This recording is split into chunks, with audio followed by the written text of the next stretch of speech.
नमस्कार बच्चों, इस YouTube चैनल पर राजेश सर आपका स्वागत करते हैं।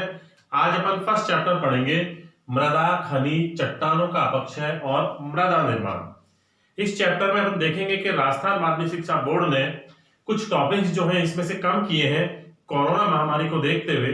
तो सत्र 2020-21 के लिए अपन इस चैप्टर में देखते हैं कि कौन कौन से पार्ट जो है वो कौन कौन से इसमें से टॉपिक्स जो है वो कम हुए हैं। पहले अपन देखते हैं परिभाषा, जिसे इस पार्ट में रखा गया है मृदा के कार्य और विशेषताएं, इसको भी नहीं हटाया गया, ये भी इस टॉपिक में है अपने। मृदा एक प्राकृतिक पिंड, ये भी इस चैप्टर में रखा हुआ है अभी। मृदा पादप वृद्धि का एक माध्यम, इसको भी रखा है। मृदा अवयव और मृदा प्रोफाइल, ये जो 6 टॉपिक हैं, 1 से लेकर के 6 जो टॉपिक हैं, ये अपन को इस बार इस चैप्टर में पढ़ने हैं, इसका पूरा अध्ययन करना है।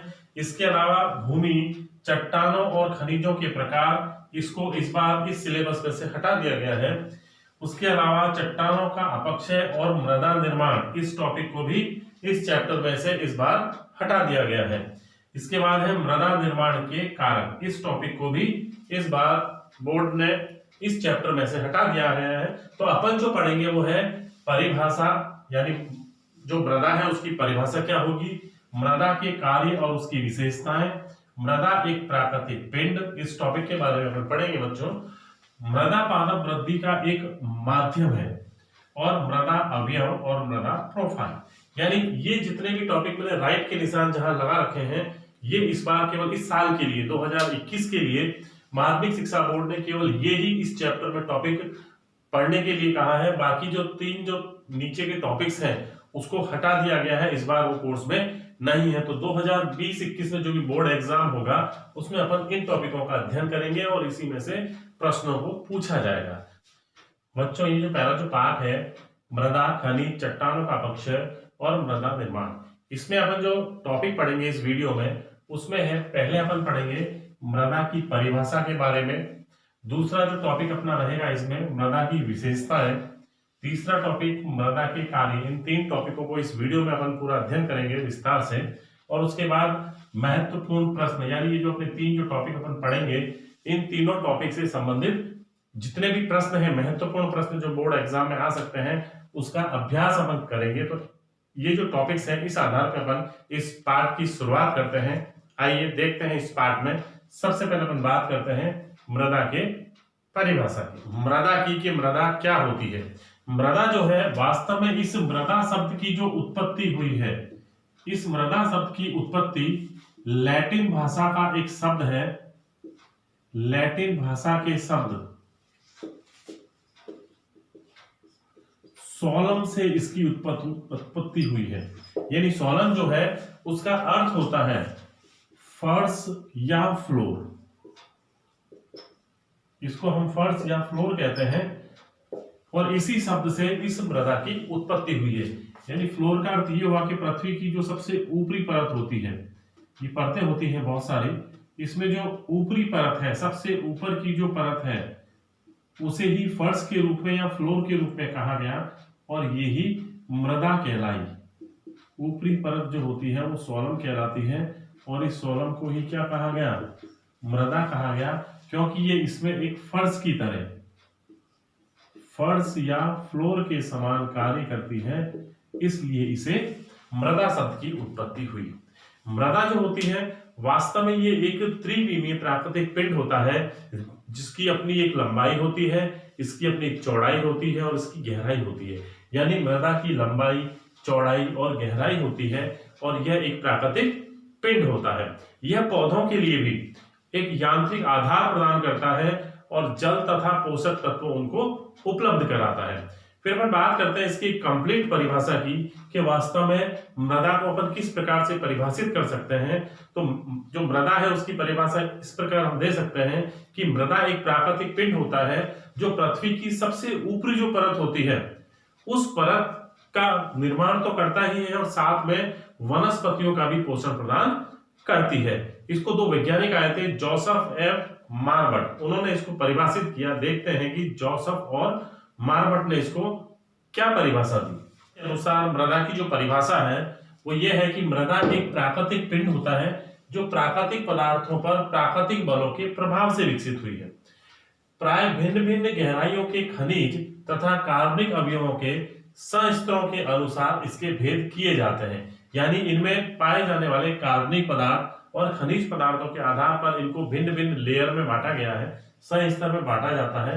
ये संस्तर अपने नीचे स्थित पैतृक पदार्थों से आकारिकी, भौतिक गुणों, बनावट, रासायनिक गुण, संगठन तथा जैविक लक्षणों में भिन्नता रखते हैं। तो जोफे तथा मार्मट ने यह कहा कि मृदा एक प्राकृतिक पिंड होती है जो अपने कार्बनिक और खनिज पदार्थों के आधार पर भिन्न भिन्न प्रकार की संस्तरों में बटी होती है, और इसका निर्माण जो होता है वो प्राकृतिक बलों के पदार्थों के प्राकृतिक बल के प्रभाव से होता है। यानी जो प्राकृतिक जो पदार्थ हैं उन पर प्राकृतिक बलों पर जब प्रभाव पड़ता है तो उससे इसका विकास होता है, ऐसा बताया जोफे तथा मार्मट ने। अब अपन देखते हैं दूसरी जो परिभाषा दी थी वो थे वैज्ञानिक बकमैन और ब्रेडी। यानी बकमैन और ब्रेडी ने इसको किस प्रकार से परिभाषित किया। मृदा एक प्राकृतिक पिंड है जो विच्छेदित तथा अपक्षयित खनिज पदार्थों तथा कार्बनिक पदार्थों के सड़ने से बने विभिन्न पदार्थों के परिवर्तनशील मिश्रण से परिच्छेदिका यानी जो प्रोफाइल होती है उसके रूप में विकसित होती है। यह पृथ्वी को एक पतले आवरण के रूप में ढकती है तथा जल और वायु की उपयुक्त मात्रा के मिलने पर पौधों को यांत्रिक आधार पर जीविका प्रदान करती है। तो इस प्रकार बकमैन और ब्रेडी ने मृदा को परिभाषित किया। फिर हम बात करते हैं मृदा की विशेषताओं की कि मृदा की कौन कौन सी विशेषता होती है। विशेषताओं की अगर बात करें बच्चों तो मृदा एक प्राकृतिक पिंड है जो पादप वृद्धि के लिए एक प्राकृतिक माध्यम तथा कृत्रिम रूप से इसका संश्लेषण नहीं हो सकता। यानी एक प्राकृतिक माध्यम प्रदान करता है लेकिन इसका संश्लेषण किसी भी स्थिति में संभव नहीं होता। ये विभिन्न संस्तरों में विभाजित होती है, यानी इसके भिन्न भिन्न संस्तर पाए जाते हैं। तीसरी इसकी जो विशेषता है कि विभिन्न पैतृक पदार्थों तथा जलवायु संबंधी कारकों के कारण मृदाओं में आकारिकी, रासायनिक तथा जैविक अंतर पाया जाता है। तो ये इसकी तीन विशेषताएं होती है मेजर, कि ये प्राकृतिक पिंड होने के साथ साथ विभिन्न प्रकार की लेयरों में बटा होता है, संस्तरों में बटा होता है, और ये विभिन्न प्रकार की संस्तरों में बटा होने के कारण पैतृक पदार्थ और जलवायु कारकों के कारण इसकी अपनी एक आकारिकी, रासायनिक और इनमें जैविक अंतर पाया जाता है। फिर अपन बात करते हैं बच्चों मृदा के कार्य कौन कौन से हैं। भूपट, पपड़ी तथा वायुमंडल के मध्य एक आंतरिक सतह के रूप में होने के कारण ये प्राकृतिक साधनों जैसे ऊर्जा, जल, गैस तथा पोषक तत्वों का पुनः चक्रण करती है। दूसरी इसकी विशेषता ये इसका जो कार्य है वो ये है कि यह पौधों के लिए यांत्रिक आधार, यानी इसका जो मुख्य कार्य है ये पौधों को यांत्रिक आधार प्रदान करना, उनको जल, पोषक तत्व तथा पौधों की जड़ों को ऑक्सीजन प्रदान करना इसका मुख्य कार्य होता है। तीसरे अपन कार्य की बात करें कि यह सूर्य ऊष्मा को संग्रहित करके उसमें वृद्धि करते हुए पौधों को प्रदान करती है।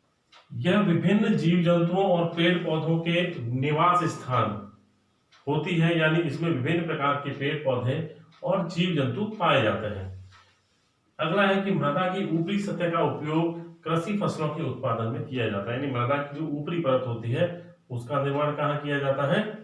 कृषि के फसलों के उत्पादन में किया जाता है। हम इस पॉइंट की बात कर रहे हैं कि सूर्य की ऊष्मा जो होती है उसको संग्रहित करके ऊष्मा में वृद्धि करते हुए पौधों को प्रदान करती है। हम जानते हैं कि पौधों की वृद्धि के लिए ये जो पौधे होते हैं इनकी वृद्धि के लिए एक उपयुक्त तापमान की आवश्यकता होती है, एक ऑप्टिमम टेम्परेचर की आवश्यकता होती है। तो वो टेम्परेचर कौन प्रदान करती है? मृदा। मृदा सूर्य के ताप को अवशोषित करके उस मृदा के नीचे के ताप को मेंटेन करके रखती है, पर्याप्त मात्रा में बनाए रखती है, जिससे क्या होता है पेड़ पौधे जो होते हैं अपनी उपापचय की क्रिया को संचालित कर लेते हैं। तो इस प्रकार मृदा के ये मुख्य कार्य होते हैं, ये बहुत इंपॉर्टेंट कार्य है। इसके बाद अपन बात करेंगे इसकी कुछ प्रश्न उत्तरों की, यानी इस टॉपिक से संबंधित कुछ प्रश्न उत्तर हैं उसके बाद बात। बच्चों ये बहुत ही महत्वपूर्ण प्रश्न है। पहला प्रश्न है मृदा शब्द की उत्पत्ति लैटिन भाषा के किस शब्द से हुई है? दूसरा जो प्रश्न है एक त्रिविमीय प्राकृतिक पिंड जिसकी लंबाई, चौड़ाई और गहराई होती है उसे क्या कहते हैं? तीसरा प्रश्न है जोफे तथा मार्मट के अनुसार मृदा की परिभाषा लिखिए। प्रश्न नंबर 4 जो है लैटिन भाषा के शब्द सोलम का क्या अर्थ है? पांचवा प्रश्न है मृदा के कोई दो कार्य लिखिए। छठा प्रश्न है बेकमैन तथा ब्रेडी ने मृदा को किस प्रकार से परिभाषित किया और जो 7वां प्रश्न है मृदा के कोई 2 कार्य लिखिए। बच्चों ये सारे ही प्रश्न बहुत इंपॉर्टेंट है, जो अपन ने अभी इस वीडियो में टॉपिक पढ़े हैं उससे रिलेटेड ये प्रश्न है, आप इनका अभ्यास कीजिए। फिर अपन आगे मिलते हैं अगले वीडियो में। नमस्कार।